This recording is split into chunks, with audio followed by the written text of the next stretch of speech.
नमस्कार, मैं हूं सचिन, लेकर हाजिर हूं जो कहेंगे सच कहेंगे।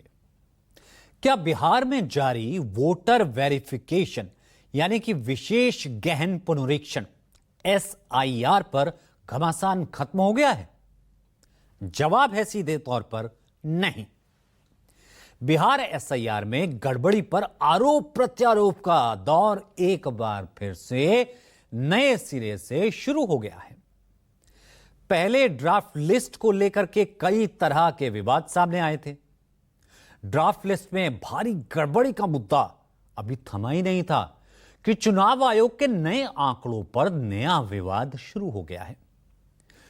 पॉलिटिकल एक्टिविस्ट योगेंद्र यादव ने चुनाव आयोग के एक आंकड़े का विश्लेषण किया। यह बताया कि बिहार में चुनाव आयोग के एसआईआर का फर्जीवाड़ा थमने का नाम नहीं ले रहा। योगेंद्र यादव ने बिहार में उन मतदाताओं के आवेदन के बहाने चुनाव आयोग को कटघरे में खड़ा किया जिन्होंने अपना नाम वोटर लिस्ट में जोड़ने के लिए फॉर्म 6 भरा था। योगेंद्र यादव ने दावा किया कि कई ऐसे लोगों ने अपना नाम जोड़ने के लिए एप्लीकेशन दी जिनकी उम्र 100 साल से ज्यादा है। इधर सुप्रीम कोर्ट ने भी साफ कर दिया है कि अगर चुनाव आयोग के कार्यप्रणाली में कोई अवैधता पाई जाती है तो वो एसआईआर की पूरी प्रक्रिया रद्द कर देंगे, नल एंड वॉइड। ऐसे में सवाल ये कि 100 साल से ज्यादा उम्र के जिन लोगों ने नए मतदाता बनने के लिए आवेदन दिया वो कौन है? 100 साल से ऊपर। क्या मृत मतदाताओं ने खुद आकर के अपना नाम ड्राफ्ट वोटर लिस्ट से हटाने के लिए चुनाव आयोग को आवेदन दिया है? सुप्रीम कोर्ट ने क्यों कहा कि वो बिहार में पूरी एसआईआर प्रक्रिया को रद्द कर देंगे? और बिहार के बाद अब यूपी में भी कैसे हुआ है वोटर लिस्ट में भारी फर्जीवाड़े का खुलासा? तो आज बने रहिए हमारे साथ इसी पर, जो कहेंगे सच कहेंगे।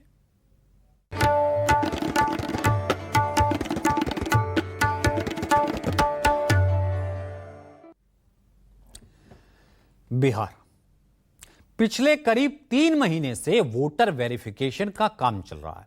एसआईआर चुनाव आयोग के मुताबिक बीएलओ द्वारा घर घर जाकर तमाम मतदाताओं के फॉर्म भरवाए गए हैं, जिसके आधार पर चुनाव आयोग ने 1 अगस्त को ड्राफ्ट वोटर लिस्ट जारी कर दी। जब से चुनाव आयोग ने इस प्रक्रिया के लिए नोटिफिकेशन जारी किया, तब से लेकर अब तक विपक्षी दलों ने इलेक्शन कमीशन की इस प्रक्रिया के खिलाफ मोर्चा खोल रखा है। खुद लोकसभा में नेता प्रतिपक्ष एलओपी राहुल गांधी और बिहार विधानसभा में नेता प्रतिपक्ष तेजस्वी यादव इसके विरोध में पूरे प्रदेश भर में वोटर अधिकार यात्रा निकाल चुके हैं। विपक्ष का आरोप है कि चुनाव आयोग एसआईआर के जरिए बिहार में वोट चोरी करने की तैयारी कर रहा है। विपक्ष का यह आरोप चुनाव आयोग की ओर से 1 अगस्त को जारी ड्राफ्ट वोटर लिस्ट आने के बाद और तेज हो गया, क्योंकि इस लिस्ट में कई तरह की खामियां पाई गई थी, जिसमें ज्यादातर शिकायतें लोगों के नाम कटने को लेकर के थी। यही विपक्षी दल भी कह रहे थे, लोगों के नाम काटे जा रहे हैं। इसको लेकर के चुनाव आयोग ने एक रास्ता निकाला था कि जिस किसी को शिकायत है वो अपना क्लेम आयोग को दे सकता है। यह ऑनलाइन और ऑफलाइन दोनों तरीके से दे सकता है। साथ ही नए वोटर जोड़ने के लिए फॉर्म 6 भरा जाता है, उसका प्रावधान भी है। लेकिन आयोग का यही प्रावधान अब विवादों के घेरे में आ गया। सुनिए कैसे। नए वोटर्स के लिए नए आवेदनों को लेकर पॉलिटिकल एक्टिविस्ट और विपक्ष ने नए सिरे से चुनाव आयोग पर हमला बोलना शुरू कर दिया। शुरुआत करते हैं पॉलिटिकल एक्टिविस्ट योगेंद्र यादव की बात से।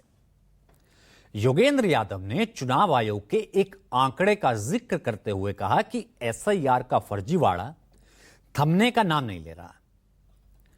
योगेंद्र यादव ने बिहार में नए मतदाता बनाने के लिए जो लाखों आवेदन आए हैं उसका एनालिसिस किया।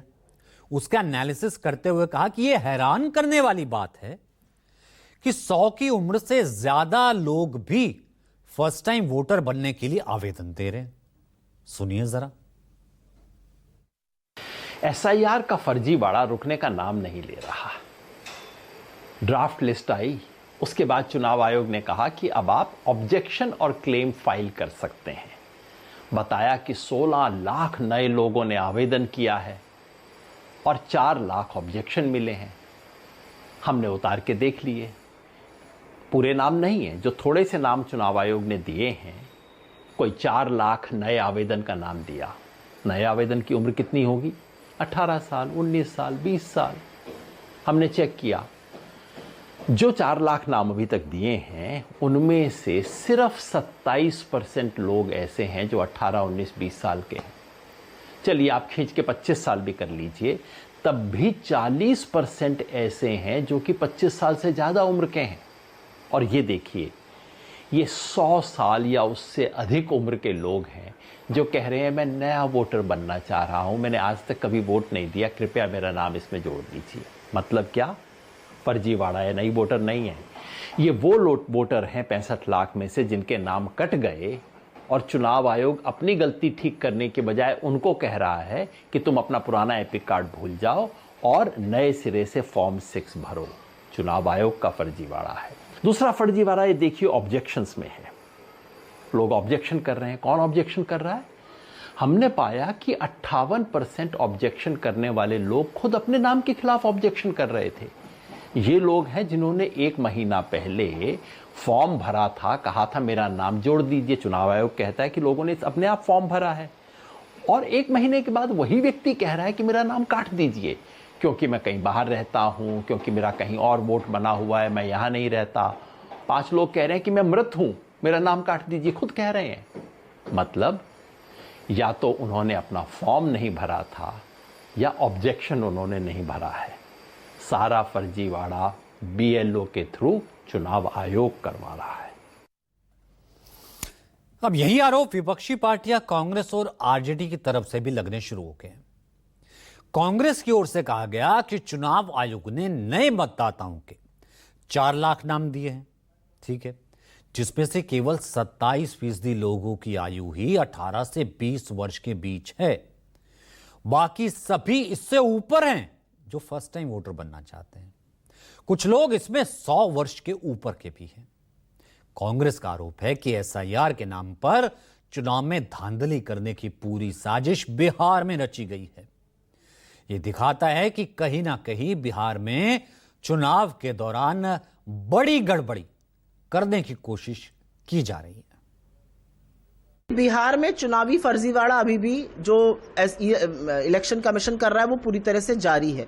इलेक्शन कमीशन ने कोई 4 लाख नाम दिए हैं जो नए वोटर हैं, फॉर्म 6 जिन्होंने भरा है। गौरतलब बात यह है कि नए वोटरों में सिर्फ 27% लोगों की आयु 18, 19, 20 साल है, बाकी सब इससे ऊपर है। भाई 20-25 साल, चलिए 25 साल भी लगा लीजिए, बाकी सब लोग इससे ऊपर हैं। कुछ लोग इसमें 100-100 साल के लोग हैं। उसके बाद 58% ऐसे लोग हैं जिन्होंने ऑब्जेक्शन में ये कहा है कि हमारा नाम काट दिया जाए। इसी चुनाव आयोग ने अभी 1 महीने पहले ये दम भरा था कि लोगों ने 100% फॉर्म भर दिए। मतलब फॉर्म बीएलओ ने अपने घर पर बैठकर भरे, मनमाने ढंग से भरे गए और अब लोग ये कह रहे हैं ये हमारे नाम गलत है, हमारे नाम काट दिए जाए। फर्जीवाड़ा अभी भी जारी है और इसीलिए हम कहते हैं कि एसआईआर के नाम पर चुनाव में धांधली करने की पूरी साजिश रची गई है बिहार में। अब हम क्यों ये कह रहे हैं कि ये थम नहीं रहा, ये मामला, ये कंट्रोवर्सी, ये बवाल? क्योंकि कल सोमवार को सुप्रीम कोर्ट में भी इस पर अहम सुनवाई हुई थी, लगातार चल रही है। बिहार में जारी एसआईआर प्रक्रिया के खिलाफ सर्वोच्च अदालत में दायर याचिका पर सुनवाई करते हुए कोर्ट ने एक अहम और बड़ी टिप्पणी की थी। एसआईआर के खिलाफ दायर याचिकाओं की सुनवाई कर रही न्यायमूर्ति सूर्यकांत और न्यायमूर्ति जॉय माल्या बागची की पीठ ने कहा कि यह मानकर चला जा रहा है कि संवैधानिक प्राधिकरण होने के नाते, यानी कि कॉन्स्टिट्यूशनल इंस्टीट्यूशन होने के नाते, निर्वाचन आयोग ने एसआईआर के संचालन में कानून और अनिवार्य नियम जो होते हैं उसका पालन किया है। यदि निर्वाचन आयोग द्वारा अपनाई गई कार्यप्रणाली में कोई अवैधता पाई जाती है तो चुनावी राज्य बिहार में मतदाता सूची के विशेष गहन पुनरीक्षण यानी एसआईआर की पूरी प्रक्रिया को रद्द कर दिया जाएगा। हालांकि सुप्रीम कोर्ट ने बिहार एसआईआर पर कोई आंशिक राय देने से इनकार कर दिया और स्पष्ट किया इसका अंतिम फैसला पूरे भारत में प्रभावी होगा। सर्वोच्च न्यायालय ने बिहार में एसआईआर की वैधता पर अंतिम बहस सुनने के लिए 7 अक्टूबर की तारीख तय की है। लेकिन इससे पहले सुप्रीम कोर्ट ने 8 सितंबर को निर्देश दिया था कि बिहार में चल रहे विशेष गहन पुनरीक्षण के दौरान मतदाता सूची में नाम शामिल करने के लिए आधार को 12वां वैध दस्तावेज माना जाए।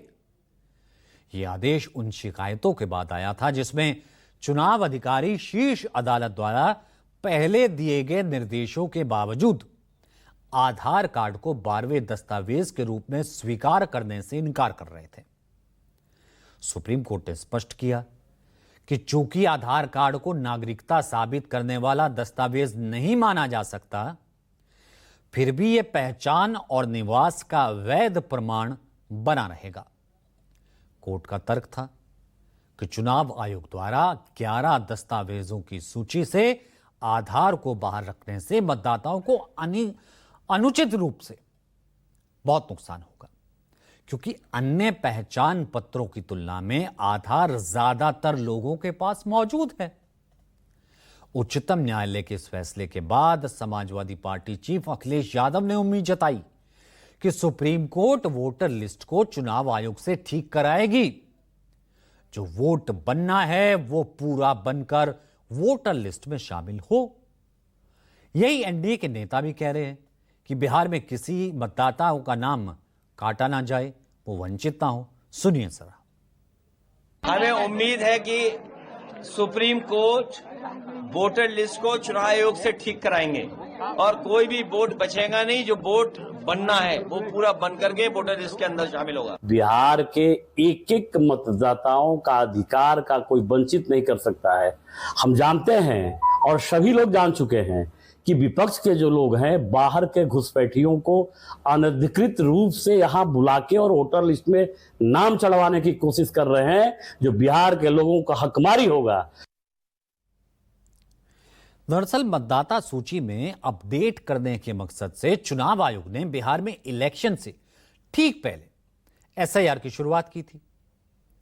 तभी सभी योग्य मतदाताओं को वोटिंग प्रक्रिया में शामिल किया जाना इसका ध्येय था और जो अयोग्य नाम है उसको हटाया जा सके। फ्री एंड फेयर एक्सरसाइज का ऐसे नाम दिया गया था। आयोग का यह तर्क था कि पिछले 20 सालों में बड़े पैमाने पर नाम जोड़े हटाए जाने से डुप्लीकेट एंट्रीज की आशंका बहुत बढ़ गई है। लिहाजा अब यह जरूरी है, एसआईआर होना चाहिए। सिर्फ यहां नहीं, इसके बाद पूरे देश में भी करवाएंगे। इसके लिए चुनाव आयोग ने 24 जून को एसआईआर की घोषणा कर दी थी। 25 जून को प्रक्रिया की शुरुआत भी कर दी गई। 26 जुलाई तक बीएलओ ने मतदाताओं से गणना फॉर्म इकट्ठे करने भरवाने शुरू कर दिए थे। 1 अगस्त को चुनाव आयोग ने ड्राफ्ट वोटर लिस्ट जारी कर दी। 1 सितंबर तक मतदाताओं और राजनीतिक दलों के बीएलओ से चुनाव आयोग ने आपत्ति और दावों के लिए आवेदन मांगे थे। किसी को ऑब्जेक्शन है तो आवेदन कर सकता है। और अब 1 अक्टूबर को फाइनल वोटर लिस्ट जारी होने वाली है, उसकी तारीख मुकर्रर कर दी गई है। लेकिन उससे पहले यह नया विवाद शुरू हो गया है। यह विवाद दरअसल फॉर्म 6 और फॉर्म 7 भरने को लेकर के उठ जाए। फॉर्म 6 यानी कि वोटर लिस्ट में एक नया नाम, अपना नाम जुड़वाने के लिए भरवा जाता है। फॉर्म 7 आपत्ति और सुधार के लिए, करेक्शन के लिए। आपको 1 अगस्त के बाद यानी ड्राफ्ट वोटर लिस्ट जारी होने के बाद 1 सितंबर के बीच के कुछ आंकड़े दिखाते। चुनाव आयोग की वेबसाइट पर जो अपलोड किया गया है डेली बुलेटिन, उसने कहा कि पूरी पारदर्शिता होगी, अपलोड किया जाएगा, वो कर रहा। अपलोड किए गए डेली बुलेटिन के मुताबिक 1 अगस्त से 1 सितंबर के बीच में 36,475 आवेदन नाम जोड़ने के लिए दिए गए। ये आवेदन थे नाम जोड़ने के लिए, नाम जोड़ा नहीं है, जोड़ दिया जाए। 2,17,049 आवेदन नाम काटने के लिए दिए गए। अयोग्य हैं, बाहर हैं, कुछ भी है, 2,17,000। जबकि 16,56,886 आवेदन नए वोटर्स के हैं जिनकी उम्र 18+ है, वोटिंग लायक हो गए। अब दिलचस्प बात यह है कि इस अभियान के तहत 7.89 करोड़ मतदाताओं में से 7.24 करोड़ वोटर्स पहले ही इस प्रक्रिया में शामिल कर लिए गए थे, जो 92% 92% से ज्यादा है। लेकिन विपक्षी दल और एसोसिएशन फॉर डेमोक्रेटिक रिफॉर्म्स यानी कि एडीआर, जो कि चुनाव सुधार संस्था है, एडीआर एनजीओ ने आरोप लगाया कि यह अभियान मनमाना है, भेदभावपूर्ण है। उनका कहना है कि इससे करोड़ों गरीब, प्रवासी और अल्पसंख्यक मतदाताओं को वोट का हक इससे छीना जा सकेगा। जबकि सरकार का दावा कुछ और है। सरकार का दावा है कि घुसपैठियों पर कार्रवाई होनी चाहिए। पीएम कल बिहार के दौरे पर थे, पूर्णिया में कई शिलान्यास किए, एयरपोर्ट का उद्घाटन किया। उन्होंने जनसभाओं को संबोधित किया, कहा कि बिहार के सीमांचल और पूर्वी भारत में डेमोग्राफी का संकट गहरा गया है। लेकिन कांग्रेस और आरजेडी अपने वोट बैंक के स्वार्थ में घुसपैठियों की वकालत कर रही है। साथ ही उन्होंने यह भी दावा किया कि घुसपैठियों पर ऐसी कार्रवाई होगी कि बिहार समेत पूरे देश में इसके परिणाम बहुत अच्छे देखने को मिलेंगे। सुनिए। आज जो कांग्रेस और आरजेडी ने न केवल बिहार के सम्मान को खतरा है, बल्कि बिहार की पहचान को भी खतरा है। आज सीमांचल और पूर्वी भारत में घुसपैठियों के कारण डेमोग्राफी का कितना बड़ा संकट खड़ा हो चुका है। बिहार, बंगाल, असम, कई राज्यों के लोग अपनी बहनों बेटियों की सुरक्षा को लेकर चिंतित है। इसलिए ही मैंने लाल किले से के डेमोग्राफी मिशन की घोषणा की है। लेकिन वोट बैंक का स्वार्थ देखिए, कांग्रेस, आरजेडी और उसके इकोसिस्टम के लोग घुसपैठियों की वकालत करने में जुटे हैं, उन्हें बचाने में लगे हैं और बेशर्मी के साथ विदेश से आए घुसपैठियों को बचाने के लिए ये नारे लगा रहे हैं, यात्राएं निकाल रहे हैं। ये लोग बिहार और देश के संसाधन और सुरक्षा दोनों को दांव पर लगाना चाहते हैं। लेकिन आज पूर्णिया की इस धरती से मैं इन लोगों को एक बात अच्छी तरह समझाना चाहता हूं। ये आरजेडी कांग्रेस वालों की जमात, जरा कान खोल के मेरे बात सुन लो। जो भी घुसपैठियां हैं उसे बाहर जाना ही होगा।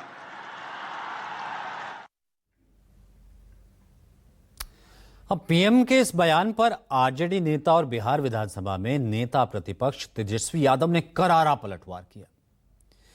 आज से बिहार अधिकार यात्रा पर निकले तेजस्वी यादव ने न्यूज 24 से खास बातचीत की, एक्सक्लूसिव। कहा कि अगर बिहार में घुसपैठिए हैं तो यह गलती किसकी है? क्योंकि पिछले 20 साल से तो साहब प्रदेश में बीजेपी और जेडीयू की सरकार है और केंद्र में भी 11 साल से एनडीए की सरकार है। ऐसे में अगर घुसपैठिए आ गए तो इस जिम्मेदारी किसकी है?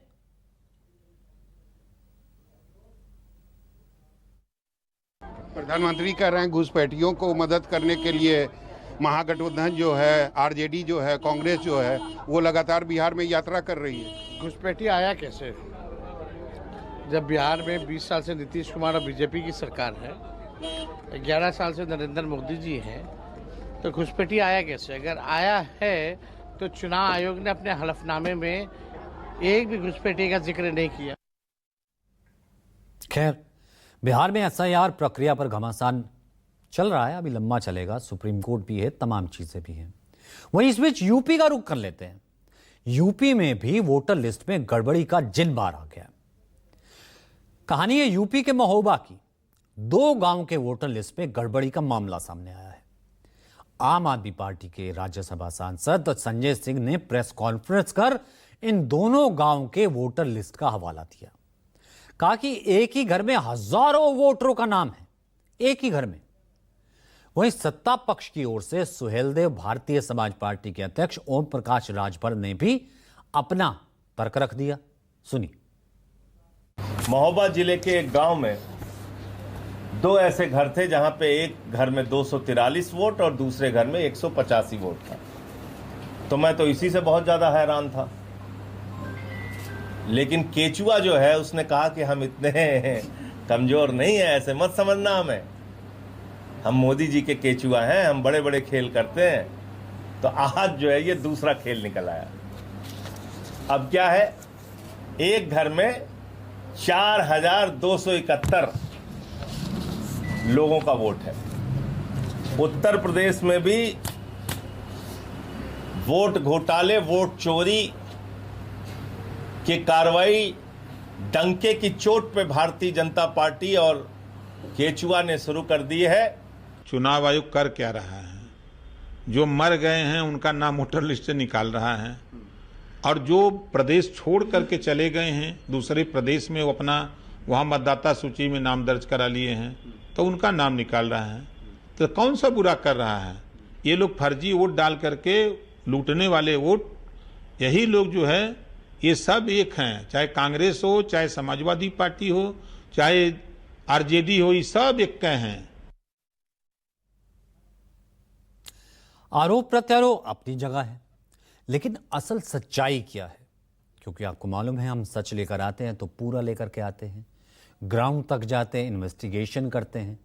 तो यही जानने के लिए हम इस खबर को पूरा इन्वेस्टिगेट करने के लिए न्यूज़ 24 की टीम, जो कहेंगे सच कहेंगे की टीम, स्थानीय संवाददाता वाहिद अहमद महोबा के उस दोनों गांव पहुंचे जहां वोटर लिस्ट में इतनी गड़बड़ी हुई है।